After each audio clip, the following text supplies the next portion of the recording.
Hello అండి. అందరూ బాగున్నారా? ఈరోజు మీ అందరితో ఒక విషయం చెప్పాలనుకుంటున్నాను. ఒక వారం అయిందేమో ఆయిల్ గురించి ఒక షార్ట్ వీడియో చేశామనమాట. అందులో ఒక కామెంట్ వచ్చిందండి. దాని గురించి ఇప్పుడు నేను ఈ వీడియో చేయాల్సొస్తుంది. ఆ వీడియోలో నేను వేరుశనగ తక్కువలో తక్కువ ఒక రూ. 120కి కొంటాము కేజీ అని అన్నానండి. దానికి ఒక కామెంట్ ఏంటంటే, అదే రూ. 120 రైతుకిచ్చి రైతు దగ్గర కొనరు అని పెట్టారు ఒకాయన. ఇక్కడ మీకో విషయంలో క్లారిటీ ఇస్తా అండి. ఫస్ట్ ఏంటంటే, మాది కూడా రైతు కుటుంబమే. మా హస్బెండ్ 16 సంవత్సరాలు ఫార్మాలో జాబ్ చేసి, ఇప్పుడు ప్రశాంతంగా ఉందాము అనుకొని మేము కూడా వ్యవసాయంలోకి దిగాము. మా వారి ఫ్యామిలీ కూడా రైతు కుటుంబమే. ఈ వ్యవసాయ కుటుంబాల్లో ఎలా ఉంటుందండి, ఆరుగాలం పండించిన పంట డబ్బుల మీదే సంవత్సరం అంతా కుటుంబం నడవాలి. సరే, సంవత్సరానికి 2 పంటలు అనుకుందాం. మరి వచ్చే 7 పంటకు పెట్టుబడి పెట్టాలి. అలాగే ఈ సంవత్సరం పెట్టిన పంట పెట్టుబడికి షావుకారు దగ్గర తెచ్చిన డబ్బుకి వడ్డీతో సహా కట్టాలి.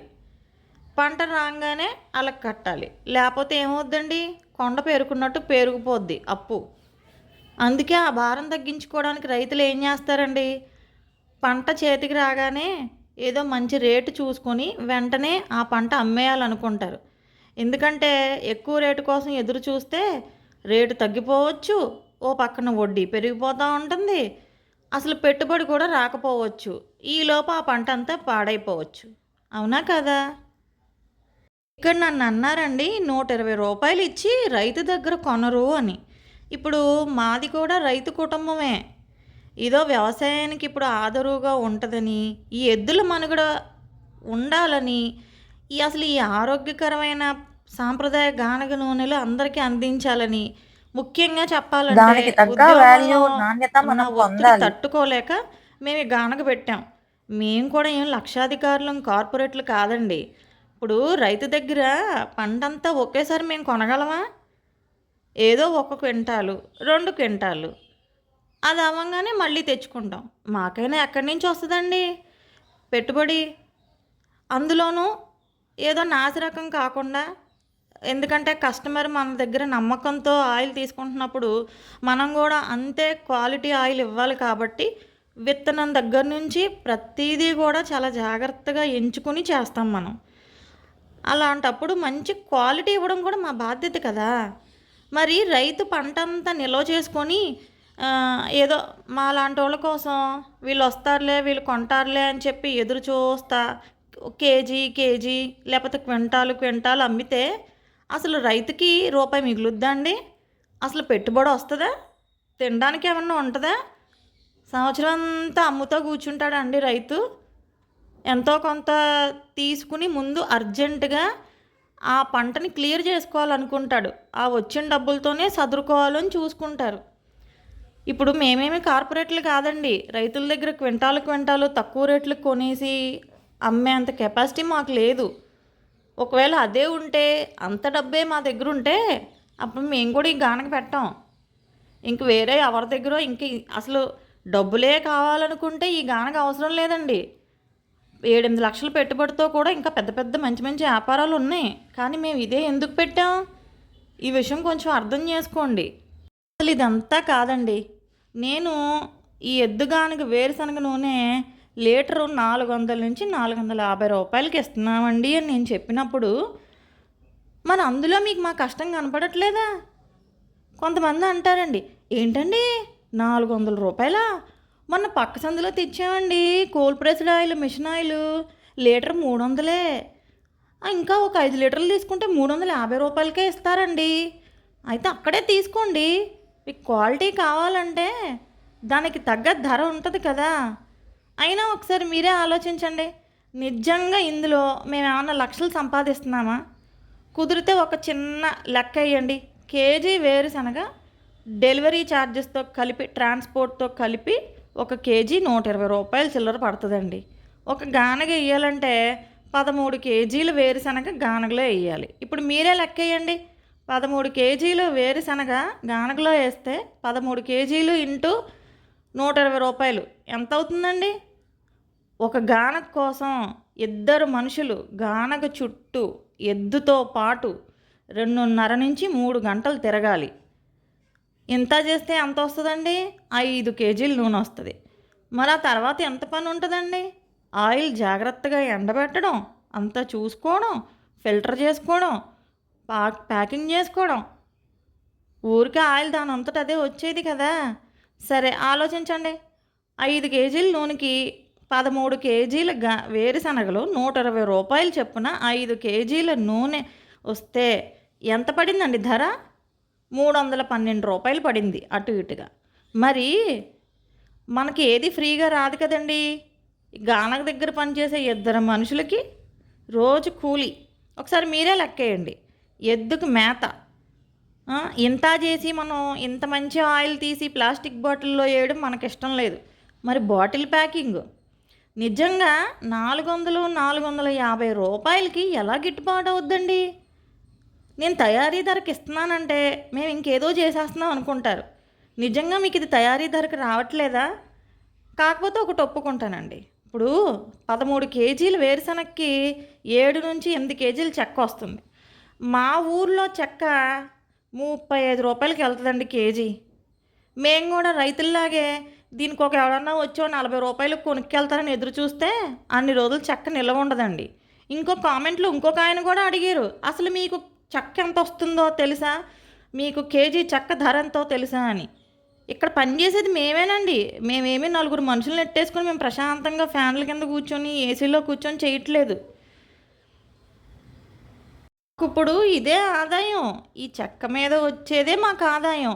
అంటే లీటర్ నూనె 400-450 ఉందంటే మీకు తయారీ ధరకు రావట్లేదా? మరి ఎద్దుకు మేత ఎక్కడి నుంచి వస్తుందండి?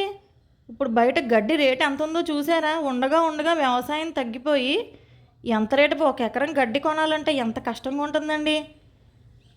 ఇంకో విషయం చెప్తానండి. ఈ ప్రపంచంలో ఏది ఫ్రీగా రాదు.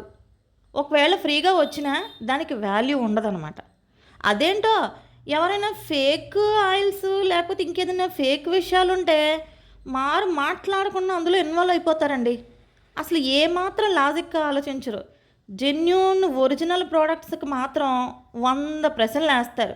మొన్న చూసారా, హైదరాబాద్లో ఆయన ఎవరో బట్టతల మీద ఎంట్రుకలు మొలిపిస్తానంటే తండోపతండాలుగా వెళ్ళి క్యూలు కట్టేశారంట తెల్లవారుజాము నుంచే.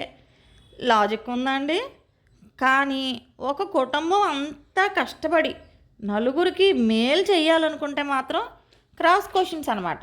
ఎందుకంటే మన చుట్టూ గంజాయి మొక్కలే ఉన్నాయనుకోండి, మధ్యలో ఒక్క తులసి మొక్క ఉంటే కష్టమే కదా. మరి ఒక్కసారి ఆలోచించండి.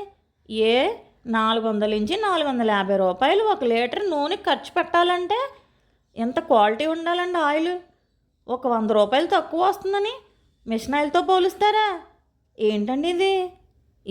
జంక్ ఫుడ్కి, ఓటీటీలకి అలా ఖర్చు పెట్టేస్తారు. మీ ఆరోగ్యం ఆ పాటి విలువ కూడా లేదా? మీ శరీరానికి ఆ మాత్రం రెస్పెక్ట్ ఇవ్వరా మీరు?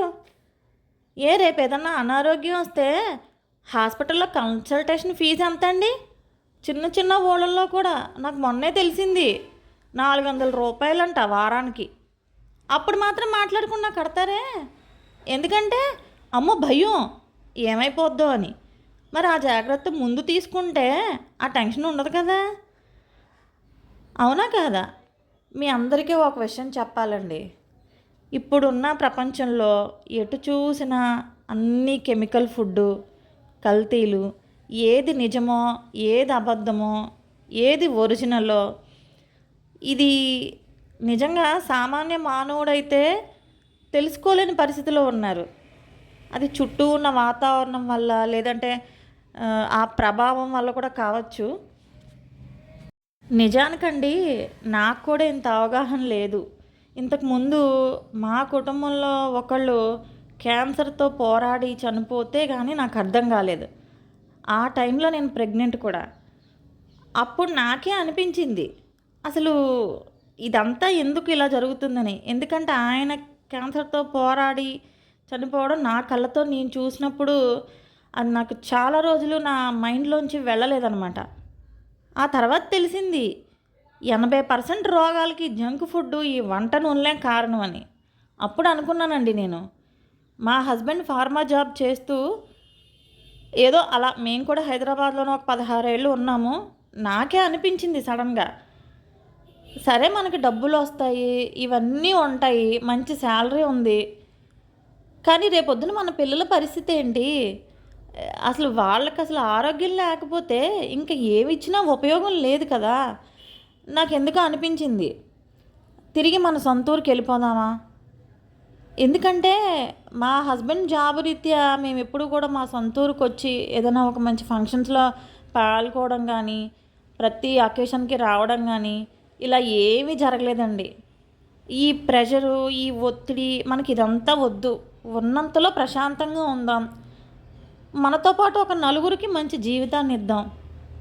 ఈ డబ్బులు, ఈ ఆస్తి అన్నీ సంపాదించుకున్నా ఎంతో బాధపడి రోగాలతో చచ్చిపోవడం కంటే, ఉన్న దాంట్లో ప్రశాంతంగా తిని, హాయిగా ఉందాము అని చెప్పే మేము మా ఊరికొచ్చేసామండి. అప్పుడు నేను వచ్చిన తర్వాత ఏం చెయ్యాలి అనుకున్నప్పుడు, నా మనసులోకి ఫస్ట్ వచ్చిన ఆలోచన ఈ ఎద్దు గానుగ నూనెలే. ఎందుకంటే, మా మావయ్య గారి కుటుంబంలో గూడా చిన్నప్పుడు వ్యవసాయంలో ఎద్దులు బాగా వాడేవాళ్ళు. మెల్లగా వాటి ప్లేస్‌లో ఈ ట్రాక్టర్లు ఇవి వచ్చేసరికి అసలు ఎద్దుల మనుగడ లేదండి. అసలు ఈ గానగలైతే చెప్పక్కర్లేదు. అందుకనే మన సాంప్రదాయాన్ని మర్చిపోకుండా, అందులో అందరికీ ఆరోగ్యాన్ని అందించాలన్న ఉద్దేశంతోనే మేము ఈ గానగ పెట్టాం. ఇప్పుడు మీరు ఖర్చు పెట్టే, మాకు కట్టే ఒక లీటర్ ధర అది మ్యానుఫ్యాక్చరింగ్ ప్రైస్ అండి. మీ అందరికీ నేను ఎందుకు చెప్పాల్సొస్తుందంటే, ఏదన్నా ఒక అవగాహన కోసం ఒక వీడియో చేసినప్పుడు ఊరికే అలా కామెంట్ పెట్టేయొద్దండి. ఒక్కసారి కామెంట్ పెట్టే ముందు ఒక్క సెకండ్ ఆలోచించండి. ఏదో పెట్టేశాం గదా! మన బాధ్యత అయిపోయింది. ఏదో రైతుల గురించి ఒక 2 డైలాగులు చెప్పేశాం గదా! ఇంతటితో మన బాధ్యత తీరిపోయింది అన్నట్టు మాత్రం ప్లీజ్ దయచేసి అలా ప్రవర్తించొద్దు. ఎందుకంటే రైతే రాజు, రైతే రాజు అని చెప్పి నినాదాల్లోనూ, స్లోగన్స్‌లోనూ రాస్తారు గానీ నిజంగా రైతుని ఎవరూ పట్టించుకోవట్లేదు. ఇది మాత్రం వాస్తవం. కానీ ఇప్పుడు రైతులకు కూడా కొంచెం అవేర్‌నెస్ వచ్చిందండి. ఎందుకంటే నేను ఈ మంచి విత్తనాల సేకరణలో రైతుల కోసం తిరిగినప్పుడు నాకు చాలా ఎక్స్‌పీరియన్స్‌లు, చాలా అనుభవాలయ్యాయి. అవన్నీ కూడా మెల్లగా మీ అందరితోనూ షేర్ చేసుకుంటాను. చివరగా నేను చెప్పొచ్చేది ఏంటంటే, మనం ఎంతో ప్రేమించే మన కుటుంబానికి, లేకపోతే మన పిల్లలకి ఆస్తుల కంటే ముందు ఆరోగ్యాన్ని ఇవ్వడానికి ప్రయత్నించండి. ఏదో పిల్లలు అడిగారు కదా అని చెప్పి ఏది పడితే అది కొనిపెట్టేయడము, ఇంజిన్ ఆయిల్‌లో వేయించిన బజ్జీలు, పునుగులు, పకోడీలు కొనిచ్చేయడము. అయ్యో! మా పిల్లోడు అడిగాడు, వాడు బాధపడతాడు కొనకపోతే అని మాత్రం అనుకోవద్దు. ఏవండీ? పిల్లలు అడుగుతారండి, ఆళ్ళకి తెలీదు. కానీ మనం చెప్పాలి గదా! మనకు అవగాహన ఉంటది కదా పెద్దవాళ్ళకి. రేపొద్దున వాళ్ళు అనారోగ్యంతో బాధపడితే ఎవరికండి బాధ? మనకే గదా! మళ్ళీ కలుద్దాం.